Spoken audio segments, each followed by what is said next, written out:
Alexander dreams of what once was, of that final morning of the life he knew, ruffling the hair of his 2 children at play on the floor, telling his wife that he would be back before sundown. He'd gone out with Elmar to check the traps. They hadn't been in the woods for long when the first horn blast sounded. They went walking back, then another blare of horns, and they kicked up their pace. Echoes of screams, crashes of stone pulverizing stone, shouts of battle. There, across the river, Fjarlstead, and large things stomping about. Tall, 2-headed things, giantkin, laying waste to homes, laying waste to lives. People shrieked and fled every which way. A little girl, screaming next to the body of her mother, broken under the weight of a rock larger than her whole self. An ettin's club, crushing 2 guardsmen in a single swipe. Another one, fighting with itself over a body, each of the hungry heads wanting the top half. Then it was battle, and exhaustion. It was battle until Alexander and his few remaining allies knew nothing but the raw fight to survive.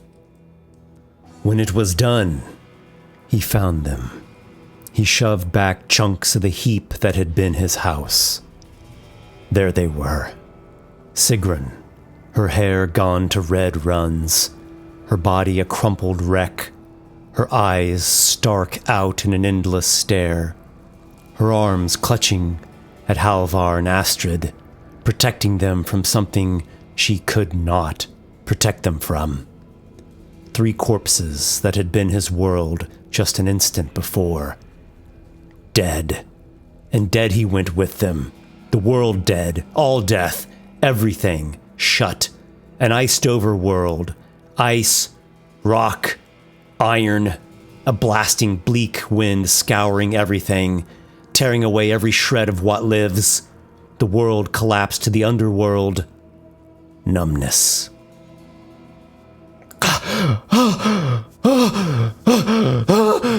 Alexander, wake up!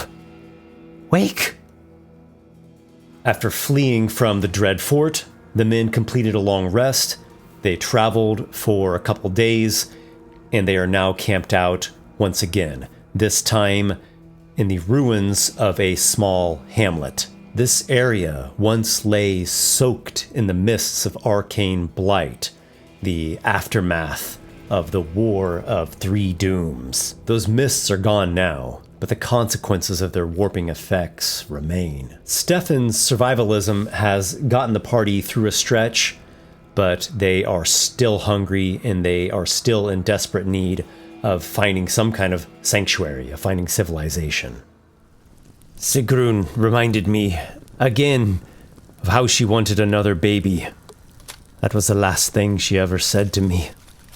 They were all crushed when my house collapsed. Yrsa, I don't remember what she said last. She was hollering at the children over something. Eirik, Sofiling, Leif, Ingrid, Torsten, Frey, and the one to come. I didn't think to say goodbye. I just grabbed my spear and I ran out. They were gone by the end of it. Maybe they were eaten. I went out with Father, and Alfred and Senrik. We scarcely had time to don our armor. It was already turning so bad. I was to guard the rear. They fought one of those things. Senrik took a blow, it bent his leg in backwards and he fell. Father speared the giant I can't say how many times. I hid behind a broken wall. Another giant came stalking up behind Father. I was supposed to shout, but I couldn't. I thought it would notice me and kill me. Father slew the ettin, but by then the other one had come upon him, and it struck him at the back of his head, and it grabbed up Alfred and dashed him against the rocks. I was supposed to shout. They were better warriors than I. I should have died, not them. Beads of Krov. What of you, Stephan? What became of your family? I don't want to speak of this. You can tell us, Stephan. If you all want to sit around crying like babies, leave me the hell out of it. There's that sound again. I might have heard it too. It's louder this time. It's getting closer. There. I heard it. Alexander moves to the crack in the broken wall here, but he can't see a thing outside in the darkness. There is something stalking about the ruins of this hamlet at night. The men have been hunkered in here with their campfire inside this building, inside this old wrecked farmhouse. They can't help but think when they were cloistered in while the direwolves were prowling about the ruins of Fjarlstead. I'm going out there. Alexander is going to light up a torch and head out, and the others are going to go with him.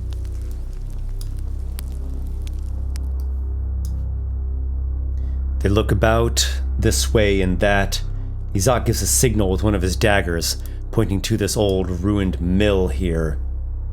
They creep along over to this side, weapons drawn, ever wary.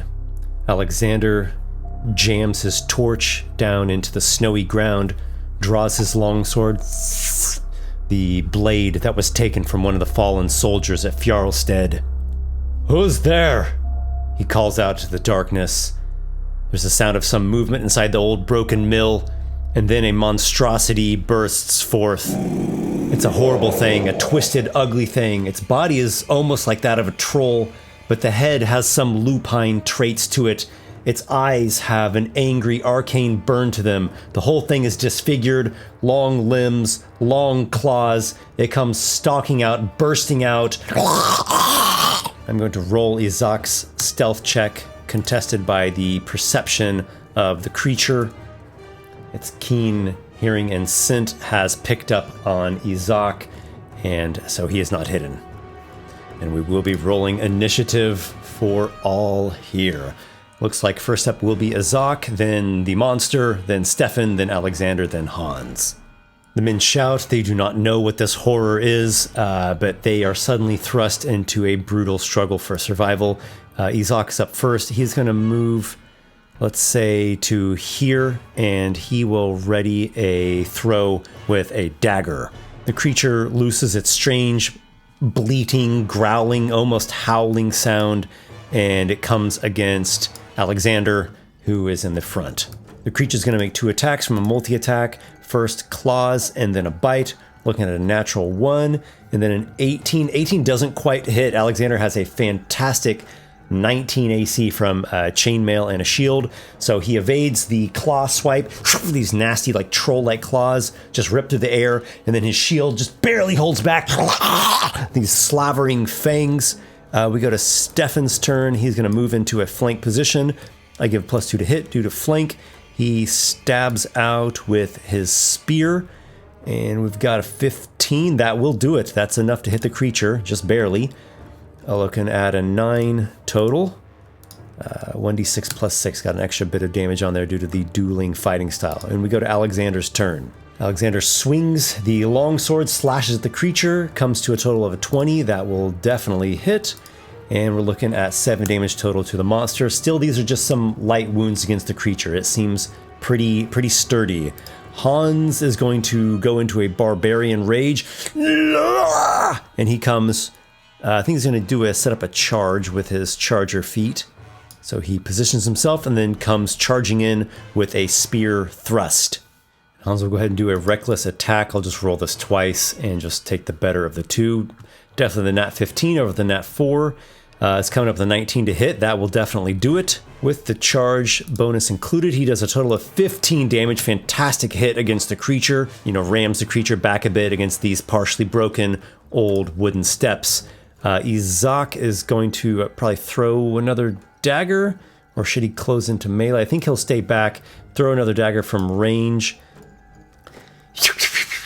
That is a miss, and I think he'll do a cunning action to go behind this tree, and let's say he could probably try a stealth check. Is that enough cover to make a stealth check? Yeah, probably so. There's like this old boarded up well. What's what it looks like there. Turn back to the creature now.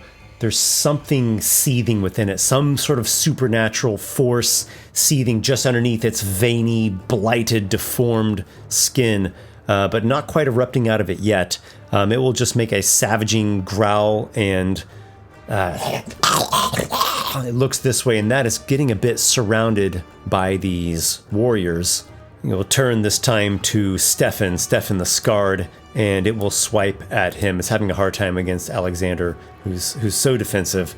I've got an 18 on the claws and a 13 on the bite. That 18, I believe, is going to hit him. Yes, that will do it, though the bite does not land, and it rips Stephan for 8 points of damage.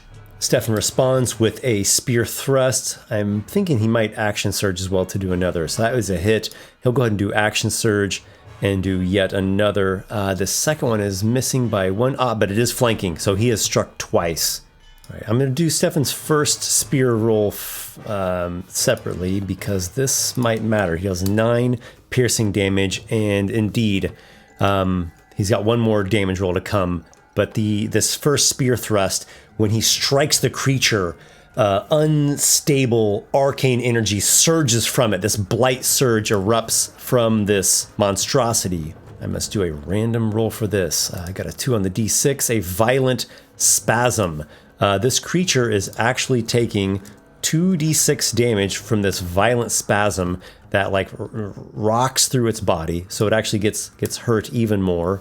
And as part of the spasm, it actually makes a claws attack.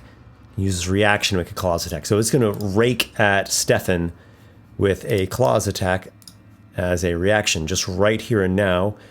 Almost a nat 20. That is a miss. He like scrapes against Stephan's shield. Then Stephan's second spear thrust that hit it dealt an additional 10 damage to it. They're actually doing pretty damn good against this creature. All right. That triggers actually another blight surge from the monster. So let's roll another d6. Got 3. That is toxic sprays. Each creature within 10 feet of the monster must succeed on a DC 14 dexterity saving throw or take 2d6 poison damage. So I'll go ahead and roll the 2d6 now and see how much could be taken. All right, so there's 8 poison damage. Anyone who fails a DC 14. So we got Stephan first. Easily succeeds. Then Alexander succeeds with a natural 20. And Hans comes up with a nat 8. That's not going to be good enough. And he will take 8 damage. 8 poison damage. That could have gone way worse for the men here. And we go right to Alexander's turn. I think he's going to do a slash with the longsword, including the flank. That comes up to only a 10. Just not good enough. He holds his ground there. We go to Hans, who is raging, will thrust with his spear, and I think we can consider this a flank as well. That is definitely a hit. And the spear is going to deal a total of 5. He's got actually 2 more for Barbarian Rage, so 7 damage total.